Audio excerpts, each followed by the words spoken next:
everyone, I'm going to be reading chapter 3 of Zoe and Sassafras, and the title is called Pip. Sophie and I sat cross-legged in my garden with 2 open containers of ladybug larvae between us.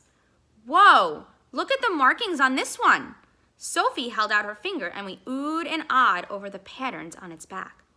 Sophie didn't have any aphids at her house, but she really wanted some of the ladybug larvae. So our parents decided that we could release both sets of larvae on my poor kale plants. They needed as much help as they could get. A tiny orange paw darted toward one of the containers. "No way, buddy," I scolded Sassafras. "I still wish she had let me buy the tomato hornworm," Sophie sighed. "But it's a pest," I reminded her. "Yeah, I know, but it was so pretty. And also, it grows into a moth." Sophie grinned. I love moths. I shuddered a little. I loved looking at moths from a distance, but their creepy Velcro-like feet and hairy-looking bodies freaked me out. Nina had showed us what kind of moth the tomato hornworm turned into. I was secretly glad that Sophie wasn't going to have that thing in her bedroom. "Zoe!" A little sing-songy voice called out. Sassafras bounded over to Pip, who was walking out of the forest. "Oh, I didn't know you had company." Pip walked over and stood right in front of Sophie. Then he stuck out his tongue and made googly eyes at her. Nothing. Next, he did a little tap dance. Still nothing. Pip laughed. "Oh, humans, they miss so much." I sighed. I kept hoping that one day Sophie would be able to see magical creatures. Of all of my friends, she'd be the one. But still, only my mom and I could see them. That meant I couldn't say anything to Pip with Sophie around, without seeming more than a little weird.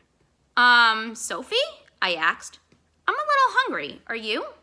"Ooh, snack time? Great idea." I looked around for some kind of excuse. Aha! I'm worried Sassafras will try to eat our larvae again. Would you go ask my parents for a snack? That way I can keep an eye on him." "Oh, sure." She set down the ladybug larva she'd been holding and ran across the yard to the house. "Sorry about yesterday." Pip kicked at some dirt with his foot. "I guess I just had a really bad case of the Grumplets." I waited until Sophie was inside the house to reply. "Grumplets?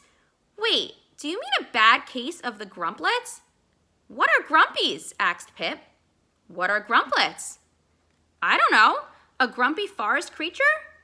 Pip put a webbed finger to his chin. "It's a thing my mom and grandma used to say when I was little if I was too fussy."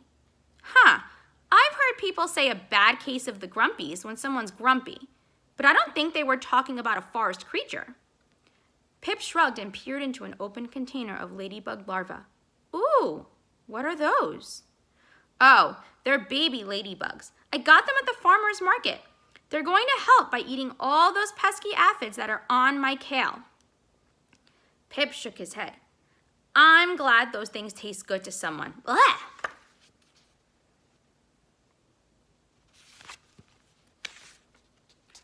The back door swung open. "Sophie's coming back. Don't worry about earlier. We're all grumpy sometimes." "Thanks, Zoe." Pip gave my wrist a hug. "See you later." But he didn't go quite yet. He waited until Sophie sat down with our snack. Then he started cartwheeling away. "Bye, Sophie," he sang as he tumbled into the forest. I couldn't help but giggle. "What's so funny?" asked Sophie with a mouthful of strawberry.